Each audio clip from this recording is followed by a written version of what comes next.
తాకట్లో ఉన్న మీ బంగారాన్ని విడిపించి ఆ రోజు ఆన్లైన్ రేటుకి కొంటాం. Sharma gold company.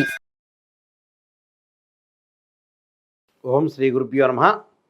విశ్వావసు నామ సంవత్సరంలో కన్యారాశి వాళ్ళకి ఏ విధంగా ఉందో ఒకసారి తెలుసుకుందాం.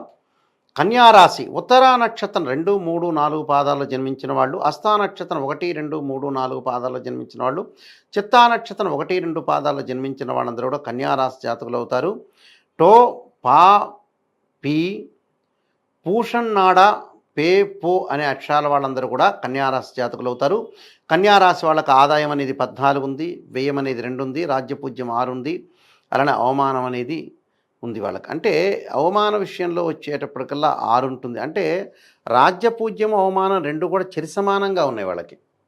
అలానే ఆదాయం అనేది 14 ఉంది, ఖర్చు అనేది 2 ఉంది. కన్యారాశి వాళ్ళకి ఏమిటి కారణం ఏమిటి అని అంటే, కన్యారాశి వాళ్ళకి షష్టమ స్థానంలో శని యొక్క సంచారం అంతా కూడా పోయి సప్తమానికి శని యొక్క సంచారం అనేది రావటం ఒకటి, 6వ స్థానం రాహు యొక్క బలం వల్ల కూడా అనుకూలంగా ఉంటుంది. కన్యారాశి వాళ్ళకి 72% బాగుంటుందని చెప్పుకోవచ్చు.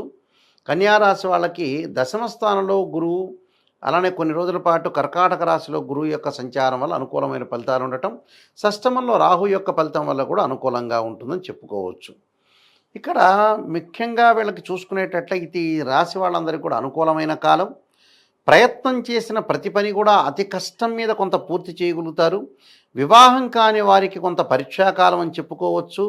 అలానే అవసరాలకి ధనం అందుతుంది. ఆలోచన సరళి మార్గం బాగా పెరగటం ఒకటి, ఊహించని ఖర్చులు, ఆందోళన కలిగించే అవకాశాలు, కరెన్సీ నోట్ అనేది ఎసెట్స్ రూపంలో కొంత మారుతూ ఉంటుంది. ఆదాయం అనేది బాగా పెరుగుతుంది. వృత్తి ఉద్యోగ రంగం వాళ్ళకు కూడా ప్రమోషన్లు లభించడం ఒకటి, నూతన వ్యాపారం చేసే అవకాశాలు ఉంటాయి. వ్యాపార రంగంలో కూడా కొంత అనుకూలమైన ఫలితాలు జరిగే అవకాశాలు ఉంటాయి. అంటే పెద్దవారితో కొంత విరోధ భావాలు, ఆప్తులతో ముఖ్య సమాచారం అందించే అవకాశాలు ఉంటాయి. వ్యాపార ఉద్యోగ రంగాల్లో కూడా మార్పులు కలిగే అవకాశం ఉంటాయి. వ్యవసాయ రంగం వాళ్ళకు కూడా అంతంత మాత్రమే ఉంటుంది. కొంత పెట్టుబడులు అనేవి కొద్దిగా తగ్గించుకోండి. అంటే ఇబ్బంది పడాల్సిన పని లేదు, కానీ కన్యారాశి వాళ్ళకి ఆర్థిక పరంగా ఆదాయం బాగా పెరుగుతుంది. కానీ ఏదైనా సరే వ్యవసాయ రంగంలో రైతులు కొద్దిగా పెట్టుబడులు పెట్టేటప్పుడు కొద్దిగా ఆచితూచి అడుగు వేసి ఆలోచన చేసి మాత్రమే డబ్బులు ఖర్చు పెట్టండి. మెడికల్ వైద్య రంగం వాళ్ళకు కూడా చిన్న చిన్న అవాంఛనీయ సంఘటనలు జరిగే అవకాశాలు ఉంటాయి. సంతానం గురించి ఆలోచనలు బాగా పెరగటం, పితృవర్గం వారితో శత్రువర్గం కలిగే అవకాశాలు ఎక్కువ ఉండటం, అలానే పిత్రార్జితం బాగా కలిసి రావటం, కోర్టు సమస్యలు బాగా పెరగటం, జనాకర్షణ బాగా పెరుగుతుంటుంది. అయితే ఏ వృత్తి వ్యాపారస్తులకైనా కూడా కొంత మనస్థిమితం కలిగే అవకాశాలు ఎక్కువగా ఉంటాయి. మనకి సహజంగా గురువు, రాహు, కేతు, శని యొక్క సంచారాన్ని మనం చూసుకున్నట్లయితే, గురువు మే 14వ తారీఖున వృషభం నుంచి మిథున రాశిలోకి సంచారం చేయటం, అలానే మార్చి 29వ తారీఖున శని కుంభం నుంచి మీనరాశి సంచారం చేయటం, రాహుకేతువులు రాహు మీనం నుంచి కుంభంలోకి వెళ్ళటం, కేతువు కన్య నుంచి సింహరాశిలో సంచారం చేయడం జరుగుతుంటుంది. గురువు సంవత్సర కాలం, రాహుకేతులు 18 నెలల పాటు, శని 2.5 సంవత్సరాల పాటు, రవి బుధ శుక్రగ్రహాలు 30 రోజుల పాటు, కుజుడు 45 రోజుల పాటు సంచారం చేస్తాడు, చంద్రుడు 2.5 రోజుల పాటు ఉంటాడు. అయితే ఇక్కడ ముఖ్యంగా గురువు కూడా మళ్ళీ కర్కాటక రాశిలోకి సంచారం చేస్తాడు.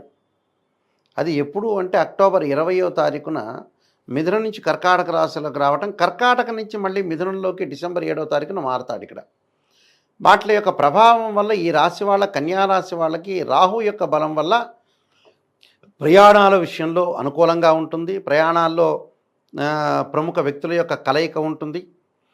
వ్యాపార పరంగా కొంత సపోర్ట్ వచ్చే అవకాశం ఉంటుంది. వ్యాపార రంగంలో వివిధ వ్యాపారాలు, వివిధ బ్రాంచెస్ చేసే అవకాశాలు ఉంటాయి. ఎక్స్పాండ్ చేసే అవకాశాలు బాగా ఎక్కువగా ఉంటాయి. కాబట్టి 6వ స్థానంలో శని వల్ల ధనధాన్య సమృద్ధి కలుగుతుంటుంది. ఆర్థిక పరంగా ఆదాయం బాగా పెరుగుతుంది. అనుకున్న పనులన్నీ కూడా సక్సెస్ చేసుకునే అవకాశాలు బాగా ఎక్కువగా ఉంటాయి. కాబట్టి ఏదైతే రాహు యొక్క బలం వల్ల అనుకూలంగా ఉంటుంది. అయితే 7వ స్థానంలో శని యొక్క ప్రభావం వల్ల వివాహ సమస్యలు దారితీసే అవకాశాలు, కుటుంబ పరంగా ఇబ్బందులు, కుటుంబంలో కలహాలు, ఏదైనా సరే సంబంధాలు, వివాహానికి సంబంధించిన సంబంధాలు దగ్గరికి వచ్చినట్టు వచ్చి వెనక్కి వెళ్ళటం అంటే మ్యారేజ్ లైఫ్ విషయంలో కొంత డిస్టర్బ్ జరిగే అవకాశాలు ఎక్కువ ఉంటాయి. డిస్టర్బ్ లేకుండా చూసుకోండి. అలానే దశమ ఏకాదశ స్థానంలో గురు యొక్క సంచారం వల్ల మంచి లాభం కలిగే అవకాశాలు ఎక్కువ ఉంటాయి. వ్యయస్థానంలో కేతు యొక్క సంచారం వల్ల దీర్ఘకాలిక వ్యాధులు ఉన్న వాళ్ళు కొంత అప్రమత్తంగా ఉండాలి. ఆరోగ్యపరంగా అంటే లాంగ్ రన్లో డిసీజెస్ అంటారు. ఈ లాంగ్ రన్లో డిసీజెస్ విషయంలో కొంత ఇబ్బందులు కలిగే అవకాశాలు ఎక్కువగా ఉంటాయి. కాబట్టి లాంగ్ రన్లో డిసీజ్ కలగకుండా కొంత జాగ్రత్తగా ఉండటం చాలా మంచిది. అలానే అక్టోబర్ 20 నుంచి ఏదైనా నూతన వ్యాపారం చేయాల్సిన వ్యక్తులు అక్టోబర్ 20 నుంచి డిసెంబర్ 7వ తారీఖు వరకు కూడా నూతన వ్యాపారం చేయొచ్చు. దానికంటే ముందు కానీ వెనక్కి కానీ చేయకుండా ఉండటం మంచిది. అంటే అక్టోబర్ 20 నుంచి డిసెంబర్ 7వ తారీఖు మధ్యలో నూతన వ్యాపారం చేయండి. కలిసి వచ్చే అవకాశాలు ఎక్కువగా ఉంటాయి. అలానే ఆకస్మికంగా ధనలాభం, శని యొక్క ప్రభావం వల్ల కేతు యొక్క ప్రభావం వల్ల కూడా కొంత భారం అధికంగా ఉండటం, ఆర్థిక లావాదేవీలు సామాన్యంగా ఉండే అవకాశాలు ఉంటాయి. ఏ వృత్తి వ్యాపారస్తులకైనా మనశ్శాంతి కలగటం, జనాకర్షణ బాగా పెరగటం, సంవత్సర ప్రారంభంలో కూడా కొంత మేలు జరిగే అవకాశం ఉంటే ఆకస్మికంగా ధనలాభం, ధనం కలిసి వచ్చే అవకాశాలు ఉంటే ఉద్యోగస్తులకు బదిలీలు జరిగే అవకాశాలు, ఉద్యోగస్తుల ప్రమోషన్లు, వ్యవసాయ రంగం వాళ్ళకి అనుకూలమైన ఫలితాలు జరిగే అవకాశాలు ఎక్కువగా ఉంటాయి. అంటే కాంట్రాక్టర్లకు కానీ రాజకీయ నాయకులకు కానీ పెండింగ్లో ఉన్న పనులన్నీ కూడా వాళ్ళు నెరవేర్చుకునే అవకాశాలు ఎక్కువగా ఉంటాయి. కాబట్టి శస్త్రచికిత్సలు, ఆపరేషన్ లాంటివి కూడా జరిగే అవకాశాలు ఉంటాయి. కాబట్టి దీర్ఘకాలిక వ్యాధులు ఉన్న వాళ్ళు కొంత జాగ్రత్తగా ఉండి ముందుకెళ్తే వాళ్ళకి మంచి జరిగే అవకాశం ఖచ్చితంగా ఉంటుంది. అలానే విద్యార్థులకు కూడా మంచి అనుకూలమైన కాలం. ఐఐటి కానీ, నీట్ కానీ, ఇంజనీరింగ్ కానీ, ఎంబీబీఎస్ చదువుతున్న వాళ్ళు కానీ, పోస్ట్ గ్రాడ్యుయేషన్ చేస్తున్న వ్యక్తులందరికీ కూడా అనుకూలంగా ఉంటుంది. స్త్రీలకు కూడా కొంత ఆలోచనల్లో మార్పు జరగాలి. స్త్రీలలో గతం కంటే కూడా మొండి పట్టుదల ఇలాంటివన్నీ కూడా విడదీసి ముందుకు వెళ్ళాలి. ఎప్పుడు కూడా జీవితంలో మొండి పట్టుదల అనేది మనకి పనికిరాదు. స్త్రీయ లోపం పెరుగుట పెద్ద విద్య, లోపం ఎరిగిన వాడే పూర్ణుడవుతాడు. కాబట్టి కొంత జాగ్రత్తగా ఉండి అప్రమత్తంగా ఉండి ముందుకెళ్తే మనకు మంచి జరిగే అవకాశం ఖచ్చితంగా ఉంటుంది. నేను చెప్పిన పరిహారాలు పాటించాలి. ఆ పరిహారాల్లో ముఖ్యంగా ఆదిత్యాయ సోమాయ మంగళాయ చ బుధాయ చ గురుశుక్ర శనిభ్యచ్చ రాహవే కేతువే నమః అనే మంత్రం చక్కగా శనివారం నవగ్రహాల ప్రదర్శన చేస్తూ చదవటం ఒకటి. నల్ల నువ్వులు దానం చేయాలి. అలా దాంతోపాటు అంగారకుడు ప్రీతికరమైన కందులు దానం చేయటం వల్ల కూడా చాలా మంచి జరిగే అవకాశాలు ఎక్కువ ఉంటాయి. కాబట్టి ఈ నియమాలు పాటించండి. వీరైతే శరీరే జర్జరీభూతే వ్యాధిగ్రస్తే కళేబ్రే ఔషధం జాహ్నవీతోయం వైద్యో నారాయణహరి అనే మంత్రాన్ని చక్కగా చదువుకోండి. మంచి సుఫలితాలు జరిగే అవకాశాలు ఖచ్చితంగా ఉంటాయి. విశ్వావసు సంవత్సరంలో కన్యారాశి వాళ్ళందరూ కూడా సుఫలితాలు జరగని ఆశిస్తూ సర్వే జనా సుఖినో భవంతు.